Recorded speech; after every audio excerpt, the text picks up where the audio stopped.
Então vamos falar sobre doença do refluxo gastroesofágico. O nosso caso clínico começa com uma paciente de 45 anos de idade, do sexo feminino, branca, que referiu queimação há mais de um ano e o tipo da queimação era retroesternal.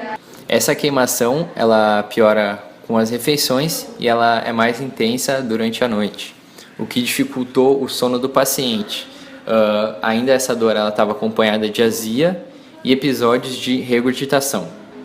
Mas na parte psicossocial da paciente, ela é obesa e ela não consegue emagrecer, tem problemas para emagrecer.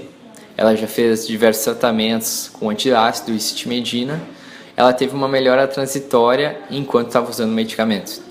Ela teve recentemente um pronto atendimento, porque ela achou que estava com angina, porém teve um eletro considerado normal. Então, resumindo, é um paciente com quadro dispéptico, com pirose retroesternal e regurgitação, que sugere uma doença do refluxo gástrico. Nesse caso, a gente não considera mais como dispepsia, mas sim como doença do refluxo gástrico. Aqui é uma imagem representando um esqueminha básico da ideia do estômago e esôfago com refluxo. À esquerda aqui do espectador, a gente vai ver como funciona o esquema do esôfago com esfíncter normal. Ele não vai permitir a passagem de líquido do estômago para o esôfago. Já ali no estômago com refluxo, o esfíncter vai estar aberto, vai estar mais relaxado e vai permitir o maior refluxo, demonstrando a patologia básica da doença do refluxo gastroesofágico. Na parte do diagnóstico diferencial, a gente tem que saber que as manifestações clínicas do refluxo gastroesofágico elas são bem variáveis e não são relacionadas apenas com o trato digestivo. Desse modo, então, o diagnóstico diferencial ele é bem extenso, ele inclui causas clínicas, cirúrgicas, vômitos, regurgitações, pode ser causa de broncoespasmos e alguns sintomas atípicos, como asma, otite, laringite, sinusite. Outro fator importante no diagnóstico diferencial é a idade do paciente, pois as doenças elas variam conforme a faixa etária. Então, os principais diagnósticos diferenciais são acalásia, angina pectoris, úlcera péptica, dispepsia funcional e câncer de esôfago.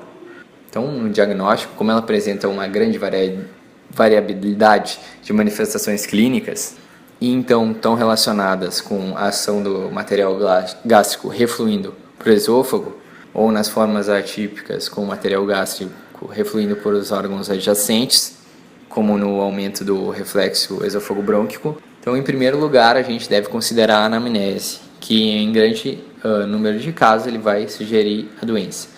O exame físico, em geral, ele é inespecífico, ele pouco contribui para o estabelecimento próprio do diagnóstico. Então, a doença do refluxo ela é definida como uma doença crônica relacionada com um fluxo retrógrado do conteúdo gastrodenal no esôfago ou nos órgãos adjacentes, resultando em um espectro variável de sintomas com ou sem dano tecidual. Então, a doença ela desrespeita a fisiologia normal. Então, um consenso chamado Consenso de Montreal, ele estabeleceu que quando o refluxo passa a causar sintomas e algumas complicações, ele pode ser considerado patológico e aí vai ser a doença do refluxo gastroesofágico.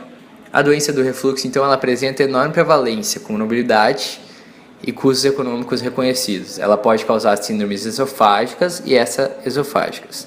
Entre as síndromes esofágicas, vale destacar principalmente as sintomáticas, mas sem maior injúria ao esôfago, que são a doença do refluxo gastroesofágico típica e a síndrome de dor torácica associada ao refluxo.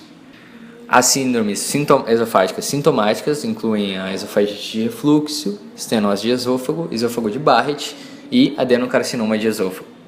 Algumas síndromes elas também são associadas, são chamadas as síndromes extraesofágicas. Ocorrem, por exemplo, tosse por refluxo, laringite, asma por refluxo e erosão dentárias associadas a esse refluxo esofágico. Outras possíveis complicações são a sinusite, fibrose pulmonar, faringite e otite recorrente. Mas existe controvérsia em relação a essas últimas associações. Então, o Consenso Brasileiro de Doença do Refluxo, ele é publicado em 2003, ele criou um critério de bases clínicas, baseado em critério clínico, que vai dividir entre assintomático e vai até de 0 até 3, e até manifestações esofágicas e extraesofágicas. Critérios endoscópicos, que vai observar o grau de erosão no esôfago, até esofagites e complicações, e a pH-metria, que também é um exame importante, que ela vai indicar o grau de refluxo, se é patológico e se está normal ou não. Então aqui nesse slide a gente tem um exemplo de uma classificação endoscópica grau A de Los Angeles, que ela apresenta uma solução de continuidade na mucosa, ali a gente pode ver ao fundo, confinada às pregas, que não é maior que 5 milímetros. E aqui uma imagem da microscopia demonstrando uma esofagite de refluxo com uma grande quantidade de eosinófilos intraepiteliais dispersos aí pela microscopia.